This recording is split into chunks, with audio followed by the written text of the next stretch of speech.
तो ये बच्चों देखते हैं क्वेश्चन नंबर 4। इस क्वेश्चन में आपको बोला है कि आपके पास एक सर्कल है, उस सर्कल के डायमीटर के एंड पॉइंट्स पे आपने टेंजेंट्स ड्रॉ करे हैं। आपको ये बताना है कि ये वो टेंजेंट्स आपके पैरेलल हैं। तो सबसे पहले तो हम सर्कल ड्रॉ कर लेते हैं।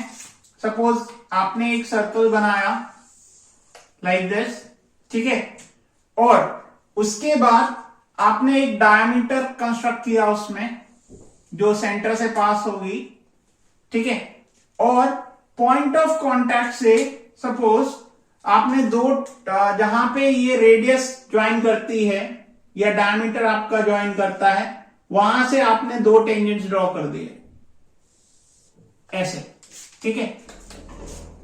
अब आपको ये प्रूव करना है कि ये टेंजेंट्स इस पॉइंट पे 90 डिग्री हैं,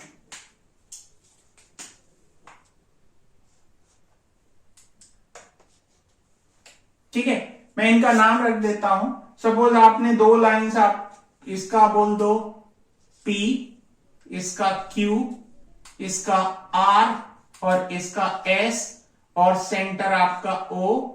ये आपका पॉइंट ऑफ कांटेक्ट आपका मान लो ये A है, ये आपका B है, ठीक है। तो ये आपका फिगर है। अब इस में आपको ये प्रूव करना है कि ये टेंजेंट्स पैरेलल होंगे, ठीक है। तो देखो आपको जो दे रखा है, सबसे पहले वो चीज लिख लो, AB is diameter passing through O, ठीक है।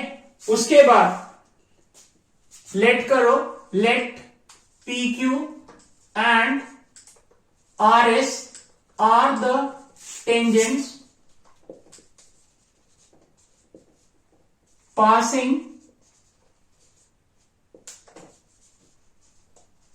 through A and B point on the circle, ठीक है। आप क्या कर रहे हो, ए और बी पॉइंट पे सर्कल से दो टेंजेंट्स पास करवा रहे हो। अब since the tangents at the point to a circle is always perpendicular to the radius, ये आपका थ्योरम है। Since the tangent at the point of contact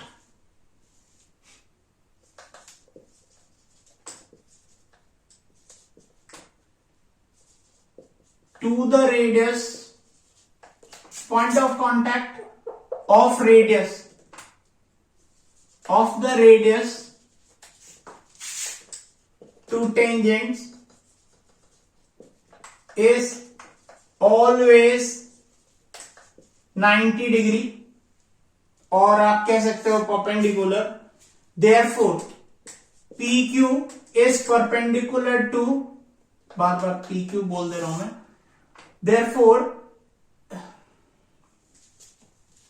therefore AB is perpendicular to PQ and BA is perpendicular to RS, ठीक है। क्यों? क्योंकि आपका एक angle 90 degree इसके और एक एंगल 90 डिग्री इसके, क्योंकि रीजन वही है। तो there since angle PB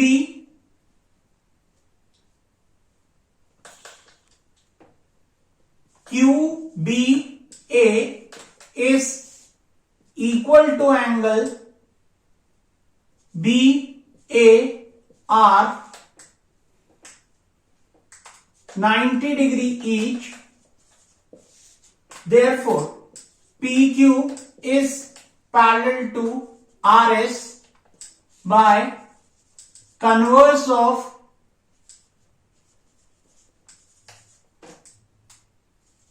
alternate angles. जब आपने 9th में लाइंस एंड एंगल्स पढ़ा होगा तो आपने वहां पे कन्वर्स थ्योरम पढ़ा होगा ऑल्टरनेट इंटीरियर का।